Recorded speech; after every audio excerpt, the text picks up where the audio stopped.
Robert and Rick should be coming at some point, so try to save seats. Try to save some seats for them so that they don't disrupt things.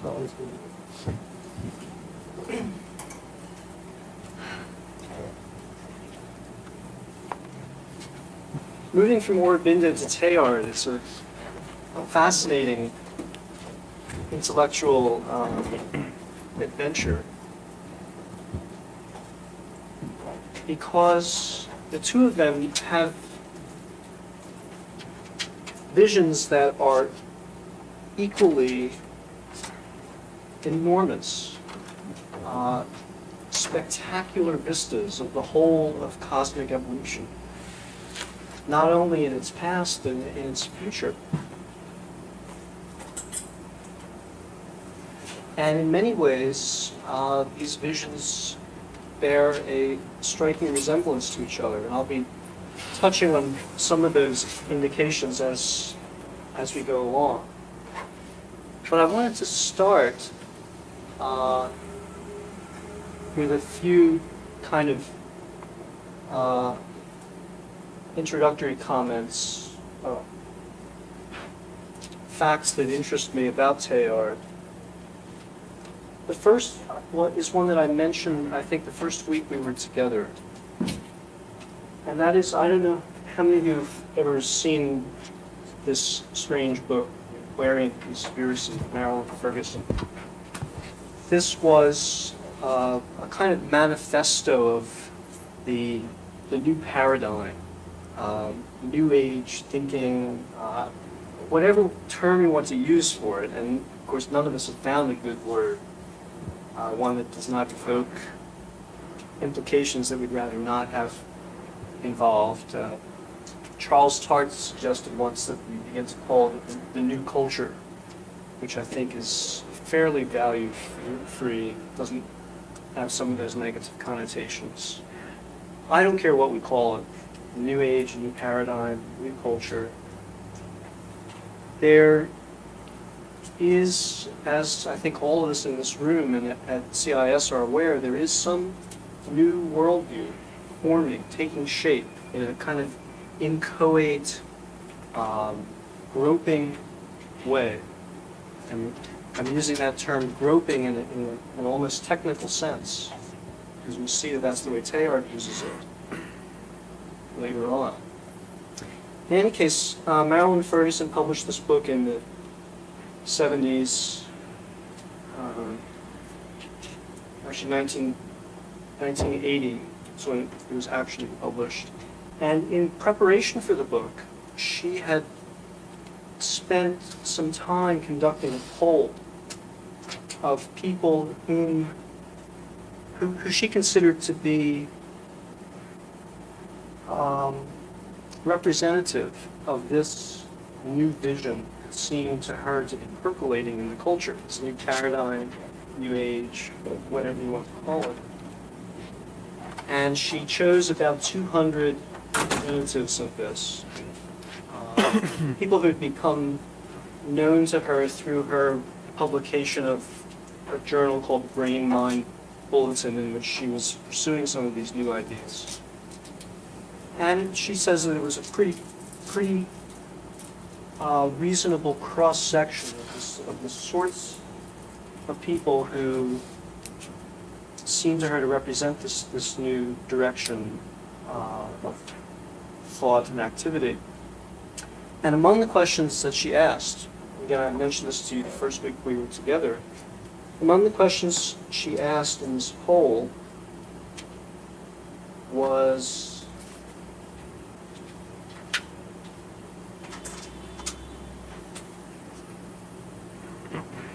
please name individuals whose ideas have influenced you, either through personal contact or through their writings. And I don't know whether she was surprised by the results or not. You may be surprised or not, I don't know. But by far the most frequently mentioned was Teilhard de Chardin, followed by C.G. Jung, number 2, Abraham Maslow, number 3, Carl Rogers, number 4, Aldous Huxley, number 5, Roberto Assagioli, number 6, and J. Krishnamurti, number 7. Then there were others named less frequently. Paul Tillich, Hermann Hesse, Whitehead, Martin Buber, Ruth Benedict, Margaret Mead, Gregory Bateson, Alan Watts, Sri Aurobindo, Muktananda, D.T. Suzuki, Thomas Merton. I could go through the long list of names, but Teilhard is by far the most frequent name. Why is that? What is the attractive power of this person's work?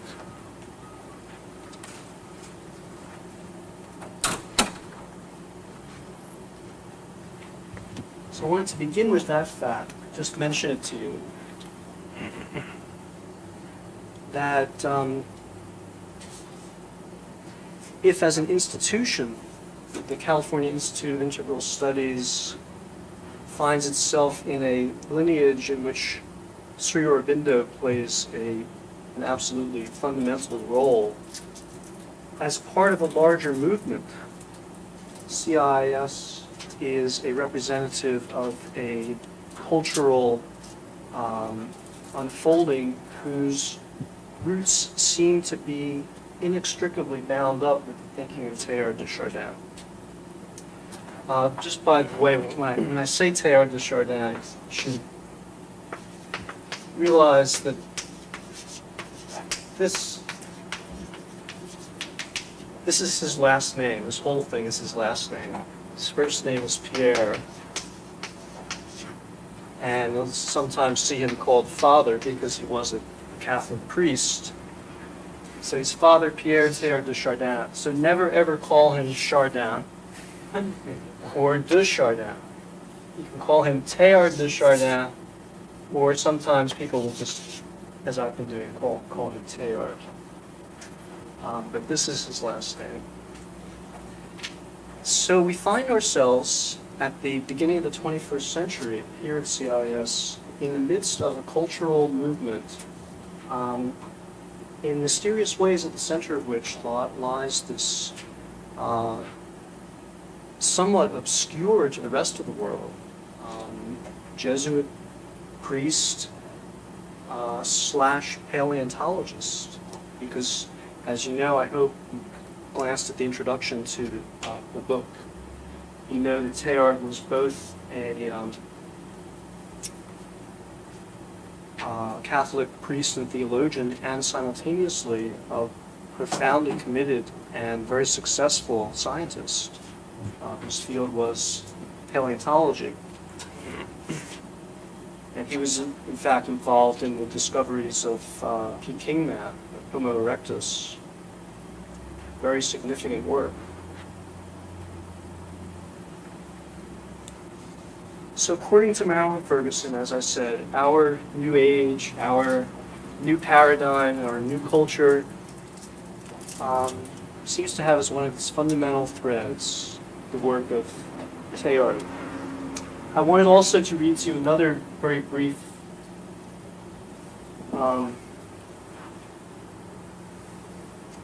piece of information which is also not well known. I'm not exactly sure what its significance is. It might be merely metaphorical, it might be karmic, I don't know. But in this record of two friendships by Miguel Serrano, where he describes his interactions with Jung and Hermann Hesse, Serrano describes his last visit to Jung. And this occurred on May 10th, 1961.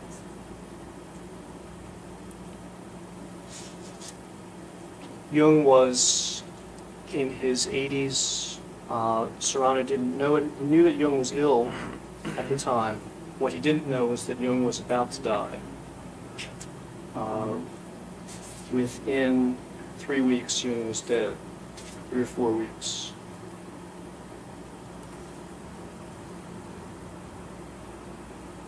And Jung comes in and they have a conversation for a while, and then Serrano notices that there's a book on the table beside Jung's chair where he sits and reads.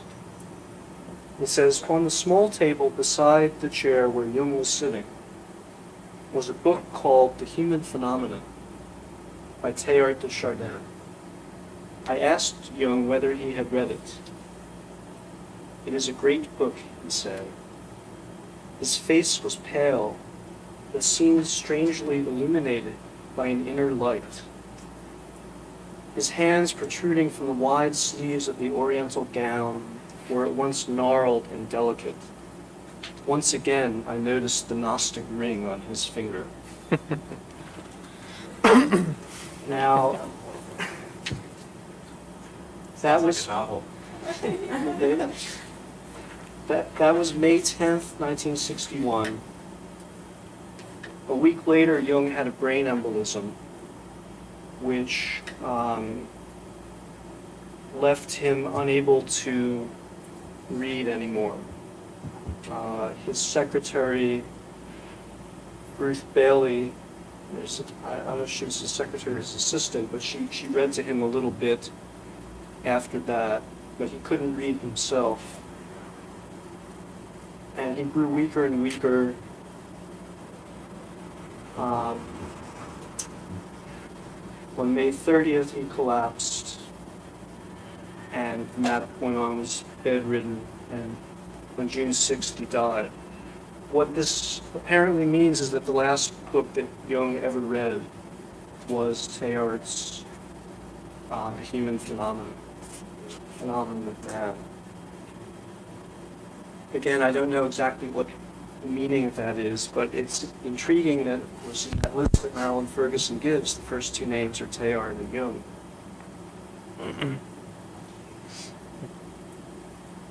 Now, Teilhard begins his book,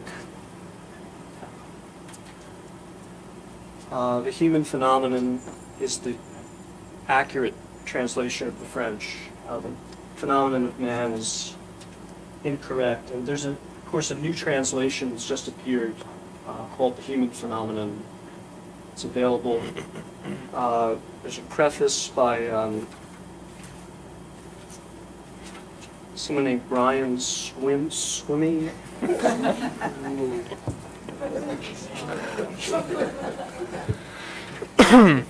No, it's I haven't had a chance to read through it, and in fact, Brian himself, I don't know if I should say this, he didn't tell me not to say it. He told me that he himself, although he wrote the preface to this new translation, he can't let go of this one.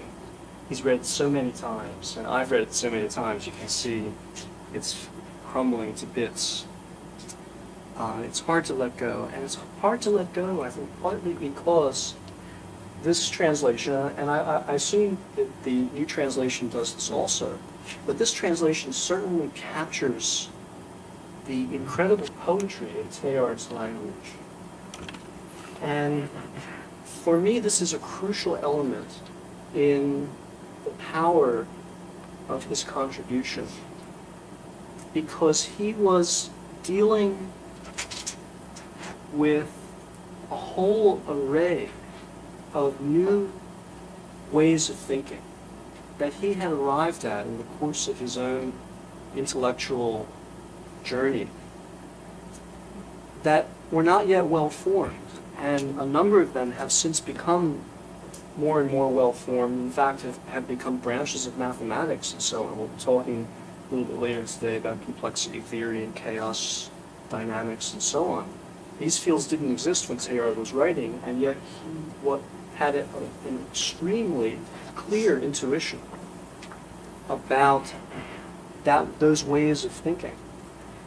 And I think that you all found, as I found, that there are crucial points in his argument where if he had not found exactly the right word, exactly the right phrase, poetically, the argument wouldn't have carried. Somehow, at crucial moments, the use of language that is so astonishing, so beautiful that it conveys us across a difficult conceptual moment. And I'll point out some of those as we come to them. But I did want to emphasize the way Teilhard begins the book, the first sentence of the preface, because perhaps my own approach to Teilhard is different from others. Some of my colleagues in the PCC program might approach Teilhard a bit differently from the way that I do. But I take Teilhard at his word here in the first sentence of the preface. If this book is to be properly understood, it must be read not as a work on metaphysics, still less as a sort of theological essay, but purely and simply as a scientific treatise. In other words, Teilhard makes it absolutely clear in the first sentence of the preface that he does not want this book to be bound up with his theological work. It's parallel with it, it is in absolute harmony with it, but I personally have absolutely no interest in it, in his theology. I am profoundly interested in his science. And that's what he presents his book to us as being, the work of science. There is no appeal to revelation, no appeal to what is beyond our senses. There is only an appeal to common sense and a fair perception of the phenomena that lie before us in the world. And he deserves, therefore, of course, to be challenged on that basis. He's laying out a scientific thesis which, therefore, is susceptible of disproof.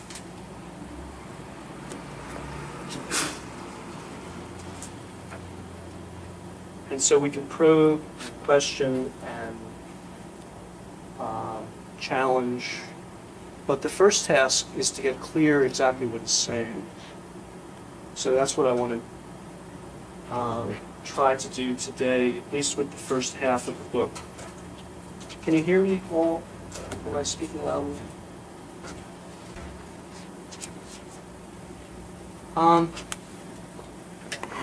Teilhard begins with two insights that he apologizes for a bit, because, as he admits, he's not a physicist.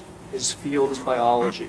He doesn't know the mathematics of physics. He couldn't really, I think, follow quantum physics in all its complexities if he had tried. And so there his statements are tentative, and he apologizes for that, but he still makes two fundamental points that are both true, it turns out, and will reappear in his argument in astonishing ways at later stages. The first thing that he says about matter itself, about the raw stuff of the universe. Of course, what Teilhard is proposing in the book is that there is occurring in the totality of what is in the universe an evolutionary process that begins with the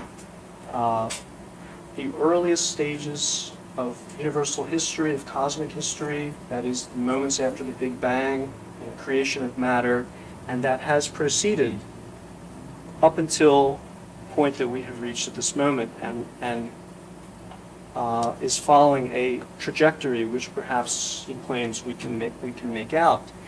If we see where things have been, we may be able to see where they're going. And so he begins at the beginning. He begins with the nature of matter itself, and he points to two fundamental properties of matter. And the first is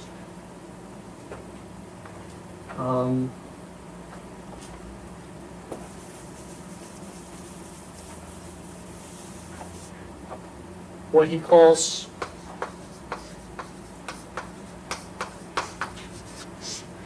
granulation.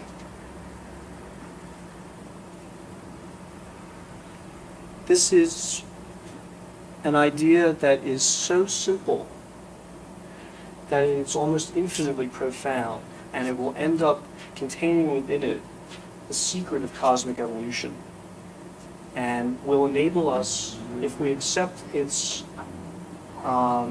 truth, to see very simply exactly what the future of the universe is. What does he mean by this? He means that at the earliest stages of things, after the Big Bang, after the energetic plasma began to cool down, the first stage in cosmic evolution consisted of the appearance of an infinitude of grains of stuff, inseparable, atomistic granules, the electrons, and then the nuclei of what then later became atomic particles. The subatomic particles appear at the beginning as a manifestation of the fact, as Teilhard puts it, that the stuff of the universe is fundamentally granular, has this property of being made up of integrated, self-contained objects.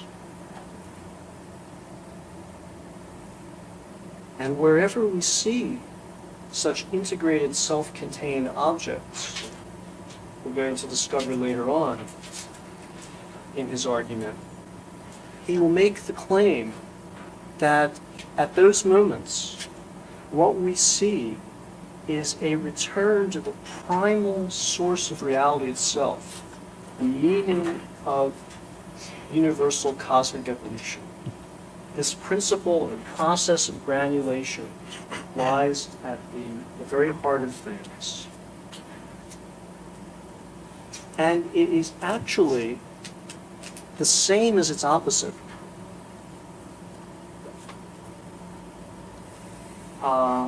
Which is the second principle.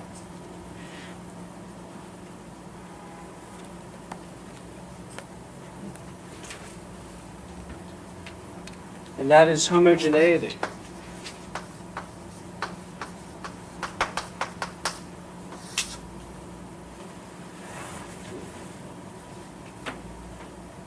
Not only is the universe the stuff of raw matter made up of an infinite number of self-contained, integrated, autonomous granules,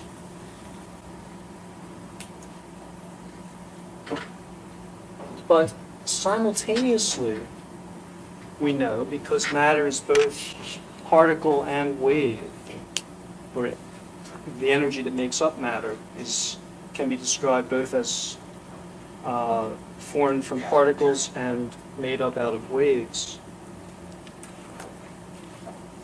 Simultaneously, are forced to conclude, and this is truly astonishing. I don't know how many of you have meditated on this fact. I don't know if Brian asks you in his classes to think about this. But according to quantum physics, and this holds true both for quantum physics and for Newtonian physics, in ways that are just a bit different. according to quantum physics, there is no such thing as a particle. There is only a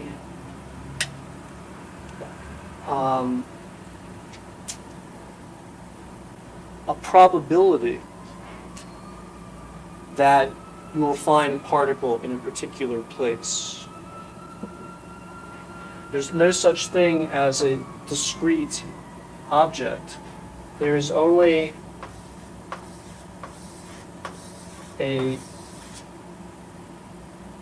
mathematical probability form that describes where the most likely place is that that particle will be, but you can't know exactly where it is. And the amazing thing, according to quantum physics, as I think you all know, is that this probability wave never ends. In other words, for any particle, it is possible that that particle could actually be on the other side of the universe. The probability wave extends to the size of the entire cosmos. There is no sharp boundary to it. That's from the perspective of quantum physics. That's a little difficult to understand. From the perspective of Newtonian physics, it's easy to understand.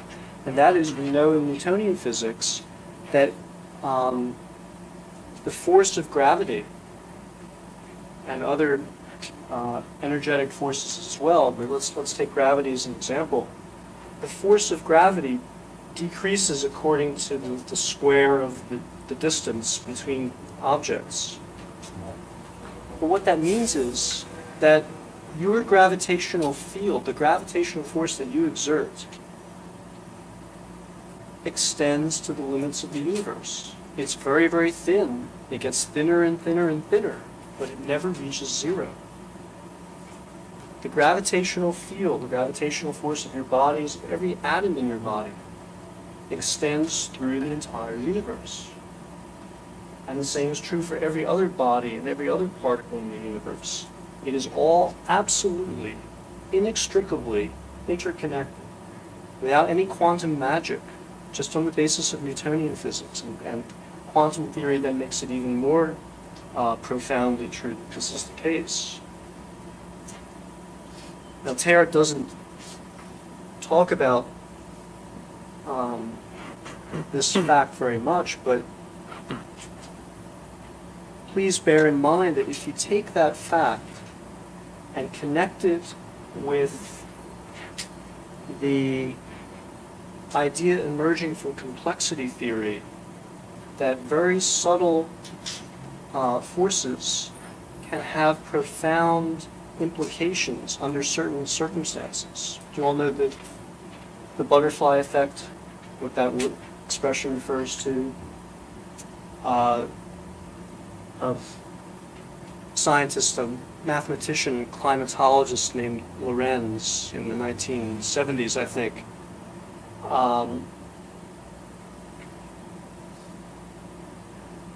showed mathematically that a butterfly flapping its wings in Africa could theoretically cause a storm in Australia.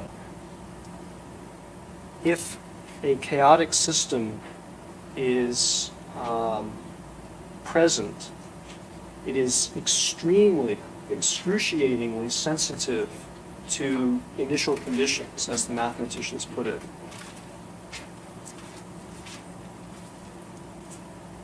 So the flapping of the wings of a butterfly mathematically could cause a hurricane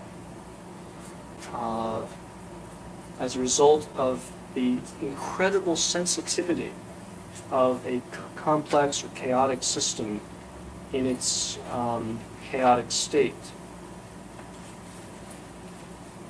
Well, if you take that seriously,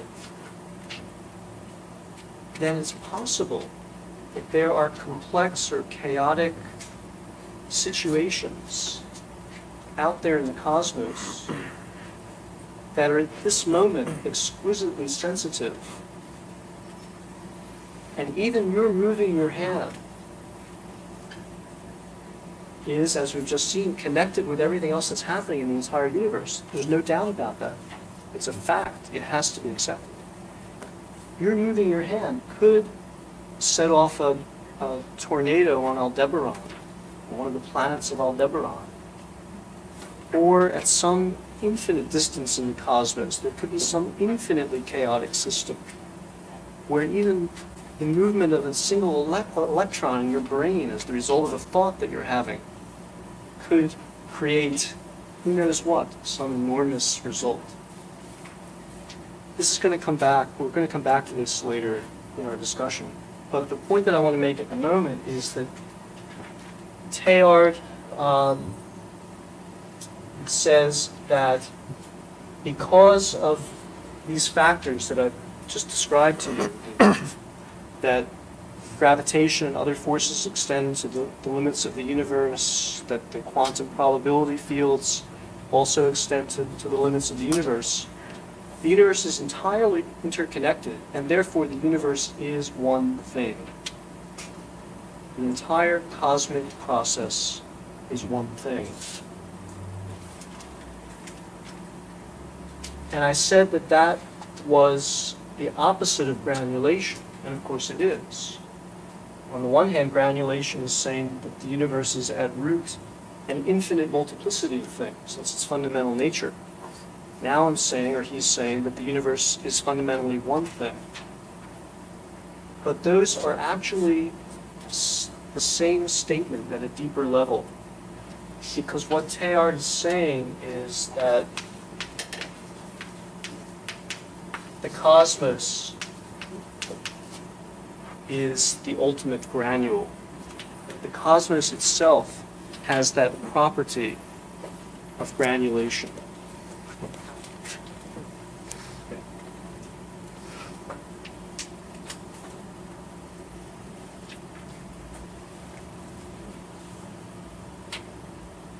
Okay. The next and really initiating step in Teilhard's discussion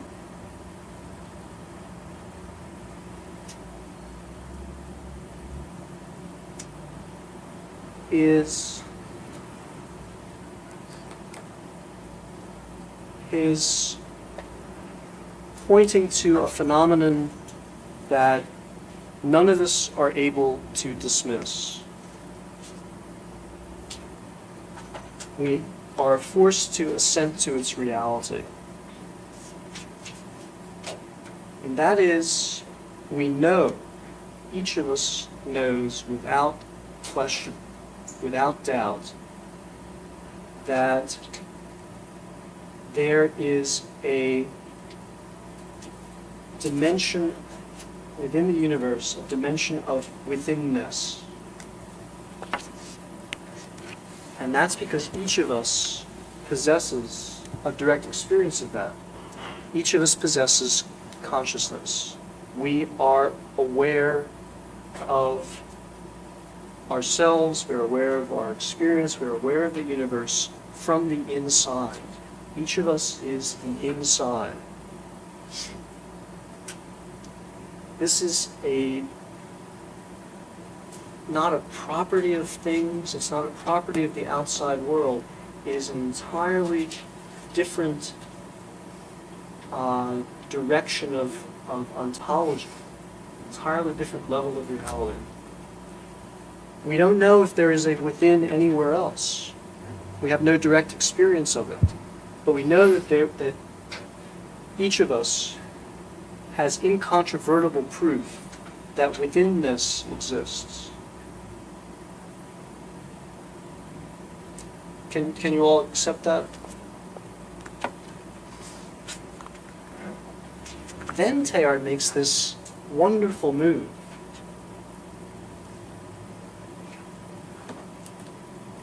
And he says,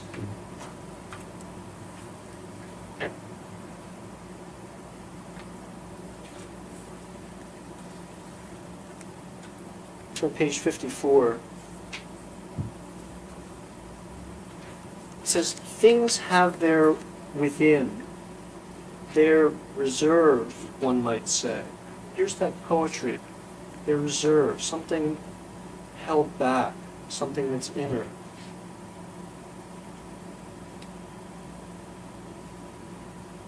And for us, we know that this, within this, that we possess, this reserve, is the same thing as consciousness.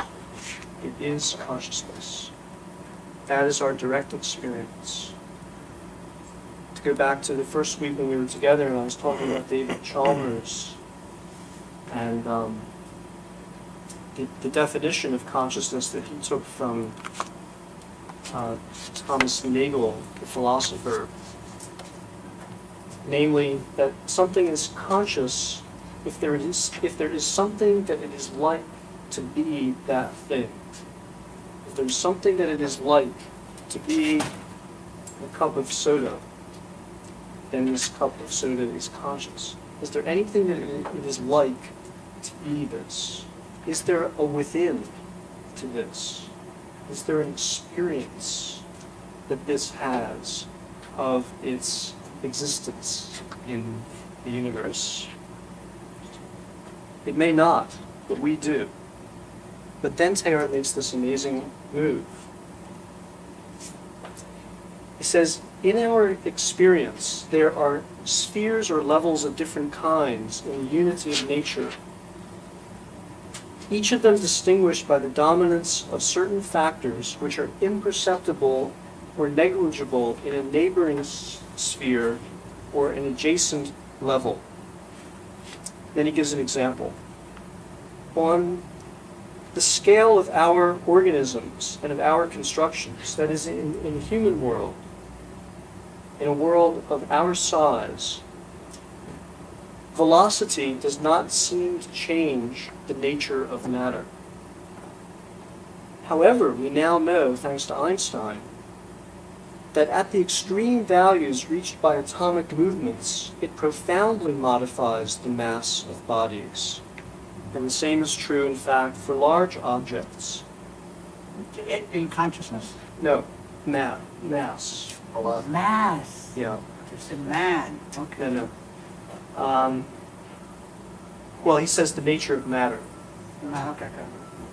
Nonetheless, we now know that at the extreme values reached by atomic movements, it, that is velocity, profoundly modifies the mass of bodies, the weight. That's one of Einstein's primary conclusions was that as an object is accelerated, its mass changes in direct proportion to the speed of its velocity. And this is absolutely imperceptible at our scale, at the human scale. In the world that we live in every day, this is invisible. Newton didn't see it. It's only when you get to something like near the speed of light that it becomes visible, that it becomes a phenomenon that needs to be taken into account. Also at the subatomic level, it becomes extremely important to take into account the speed of an object like a subatomic particle in relationship to its changing its mass.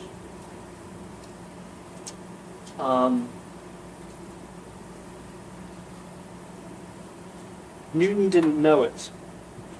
We don't need it for the world that we live in.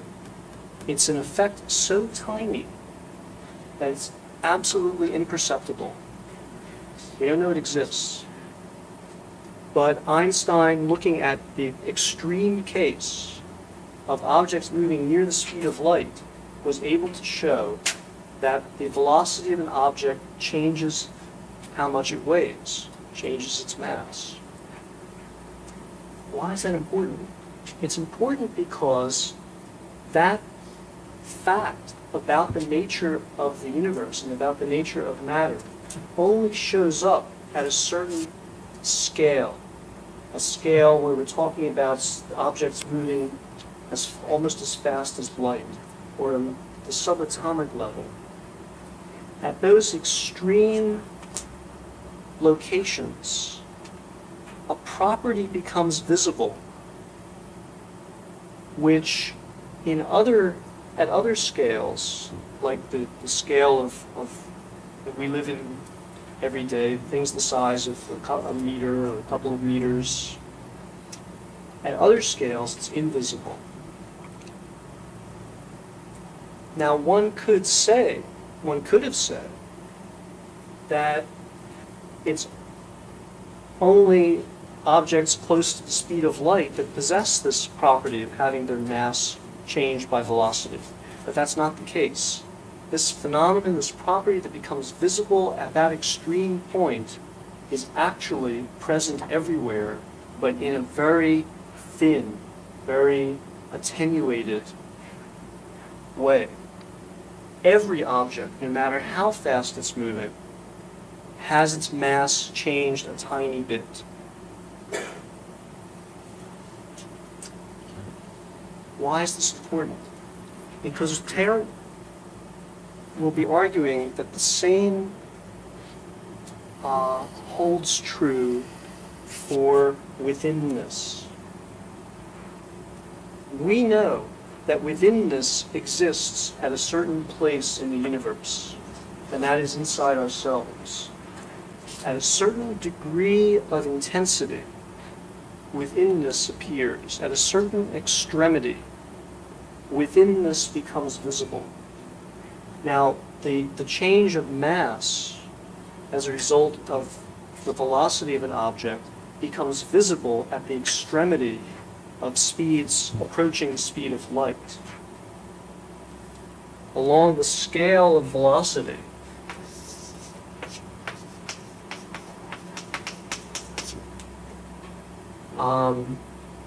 this phenomenon becomes more and more visible until somewhere close to the speed of light it becomes so visible that we can perceive it. It reaches the level of unavoidability.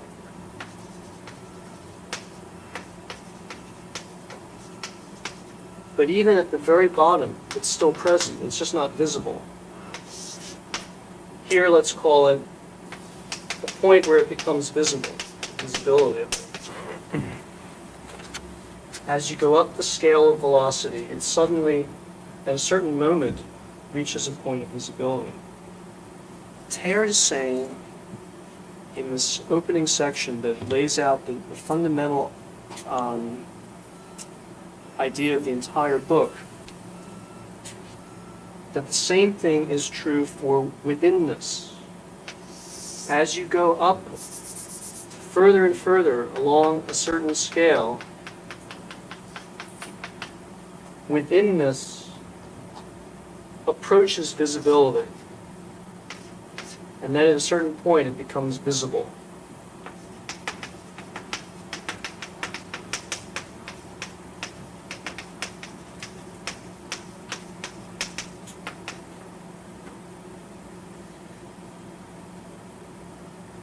And that's us. We are that point where withinness has become visible. We are aware of it, we can't deny its existence. What, however, if velocity is the increasing scale that finally reaches a point where its effects are visible in the form of change of mass? What is the scale along which withinness increases until in us it becomes visible? Complexity.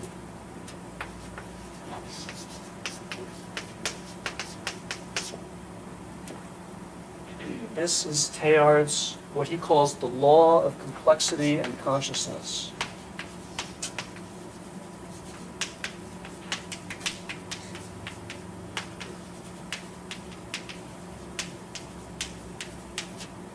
We are simply the point at which withinness has achieved such intensity that it becomes visible.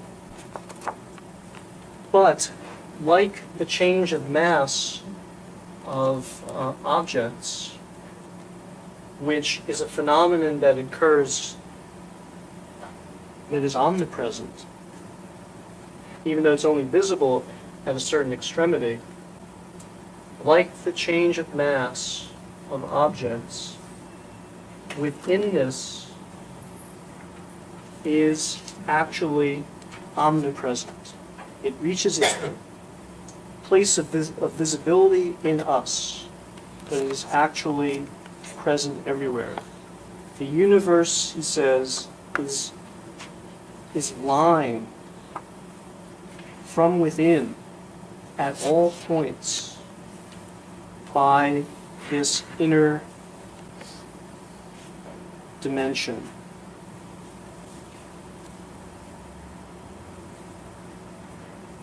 And this is consciousness. He gives another example, the example of the element radium. When it was first discovered, radium, of course, is radioactive. And he says, at the moment when radium was first discovered, scientists had two choices. They could have said, well, we have here an anomalous substance with a strange property. Let's call it an anomalous substance and put it off in a box, and we shall have dealt with it. But that turned out to be impossible, because what the true situation was that radium was not an anomalous substance that could be put in a box, and whose radioactivity was a unique property only of it. What became visible at the point of radium was that all matter possesses those properties of radioactivity that become visible in this extreme point of radium. It revealed a universal property, a universal law.